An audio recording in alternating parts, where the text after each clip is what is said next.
This part of the news is sponsored by The Nature Boon, caring naturally। एक दौर में दुनिया की 100 सबसे शक्तिशाली महिलाओं में जगह बना चुकी प्रयागराज की एक बुजुर्ग महिला दुईजी अम्मा गुमनामी की ज़िंदगी जीने को लाचार है। महिला सशक्तिकरण और नारी शक्ति के बड़े बड़े दावे करने वाली सियासी पार्टियों ने कभी इनकी सुध लेने की नहीं सोची। भाजपा महिला मोर्चा में उत्तर प्रदेश की मंत्री बनाई गई कविता यादव ने दुईजी अम्मा की सुध लेते हुए संकल्प किया कि वो इन्हें फाइल में दबी सभी सरकारी योजनाओं का लाभ दिलाकर रहेंगी। पेश है इस सरोकार से जुड़ी जिले की सबसे बड़ी खबर, जो आज की मीडिया को भले नज़र न आए लेकिन संगम न्यूज़ के लिए ये सबसे अहम है। यूपी के प्रयागराज जिले का शंकरगढ़ के पथरीली इलाके की ये वो तस्वीरें हैं जहां एक ज़माने में पहाड़ों में पत्थर तोड़कर कोल और जनजाति से जुड़ी महिलाएं किसी तरह से अपना पेट भरती थीं। अपने हक के लिए उन्हें अपने रोज़गार तक चुनने की आज़ादी नहीं थी। सूरज निकलने से शाम ढलने तक बेज़ुबानों की तरह पत्थर तोड़ना और उसके बदले में वहाँ के पुरुष और दबंग ठेकेदारों द्वारा थमा देते थे बस उतनी कौड़ी जितने में उनका दो जून का निवाला भी नहीं जुटता था। सभ्य समाज में भी जनजाति महिलाओं के साथ हो रहे इस अमानवीय और भेदभाव भरे उत्पीड़न के खिलाफ एक ऐसी अकेली और अनपढ़ महिला ने जंग छेड़ दी जिसने कभी स्कूल की दहलीज में कदम भी नहीं रखा था। नाम था दुईजी अम्मा। इलाके की जनजातीय महिलाओं को उनके साथ लेकर दुईजी ने इलाके में इन महिलाओं को यहाँ तक पहुँचा दिया जहाँ अपने मजदूरी के हक के लिए अपना मुंह तक खोलने से डरती थीं। ये महिलाएं अब इस इलाके में पहाड़ों की खनन की ज़मीन को लीज पे लेकर खुद ठेकेदार बन गई हैं।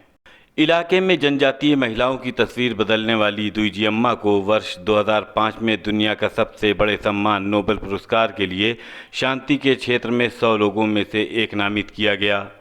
दुईजी भले ही ये पुरस्कार हासिल करने में कामयाब न रही हों, लेकिन इलाके में वो इन बेहद पिछड़ी दबी कुचली महिलाओं को उस कामयाबी के मुकाम तक पहुंचाने के लिए उसमें वो शक्ति भर दी है। आज ये बुजुर्ग महिला एक एक दाने के लिए मोहताज है। पैर फिसलने के बाद चलने से भी लाचार हो चुकी इस महिला ने अपने नारी स्वाभिमान के चलते किसी के सामने हाथ तक नहीं फैलाया। दशक निकलने के बाद भी कितनी सरकारें आईं और गईं, लेकिन किसी पार्टी की इस पर नज़र नहीं गई। लेकिन अब जब चुनाव के ठीक पहले भाजपा ने अपने प्रदेश महिला मोर्चा में जिम्मेदारी कुछ युवा महिलाओं के कंधों पर सौंपी, तब युवा भाजपा महिला मोर्चा की मंत्री कविता यादव त्रिपाठी ने दुईजी अम्मा की सुध लेने की सोची। शंकरगढ़ आप गई थी दूजी अम्मा के पास, वो किस हाल में थी और आपने क्या आश्वासन दिया उनको? मैं जब गई थी तो मैंने देखा कि उनके घर तक जो सड़क गई थी उसमें बहुत मतलब घुटने तक पानी भरा हुआ था।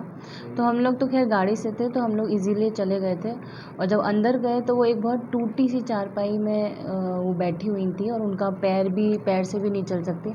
तो मैं वही सोच रही थी कि जिनका पैर ठीक नहीं है और वो डंडे से चलती हैं तो वो कैसे उस पानी भरी सड़क में जो पानी भरा हुआ था वो कैसे चलती होंगी। ना छत थी, बहुत ही बुरी हालत में थी वो। तो उन्होंने सबसे पहले तो मेरे को ये बोला था कि उनको एक सोलर लाइट की ज़रूरत है, कि अगर जैसे रात को लाइट वाइट चली जाए तो सोलर लाइट से ये रहेगा कि रोशनी रहेगी। तो मैंने रीता जी से बात की हुई है तो उनके यहाँ वो जल्दी से जल्द सोलर भी लगेगा। और सड़क के लिए मैंने वहाँ के विधायक जी से बात किया है।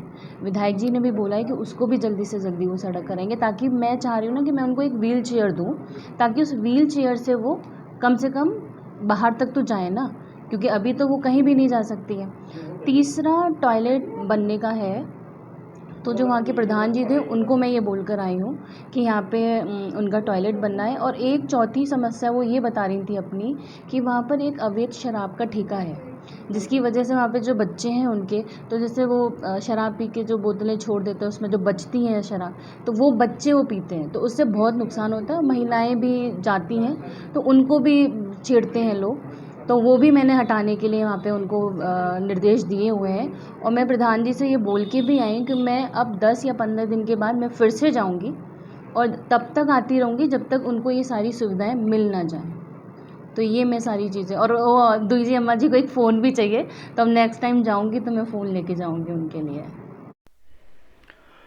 कविता यादव ने खुद दूजी अम्मा के गांव जूही कोठी जाकर उन्हें हर संभव मदद देने के बाद संकल्प लिया है कि वह दूजी अम्मा को उन सभी सरकारी योजनाओं का लाभ दिलवाएंगी जिनकी वो हकदार हैं। उनका संकल्प यह है कि हर महीने वो दूजी अम्मा के पास जाकर उनका हाल चाल लेने उनके घर जाएंगी और देखेंगी कि प्रशासन की तरफ से उन्हें उनकी मदद मिल रही है या नहीं। अपनी ज़िंदगी के आखिरी दिनों को किसी तरह से काट रही इस बुज़ुर्ग महिला की कितनी मदद सरकार कर पाएगी, ये आने वाला वक्त बताएगा। आप देख रहे थे संगम न्यूज़ पर दूजी अम्मा पर विशेष रिपोर्ट। The news was sponsored by the nature bone, caring naturally.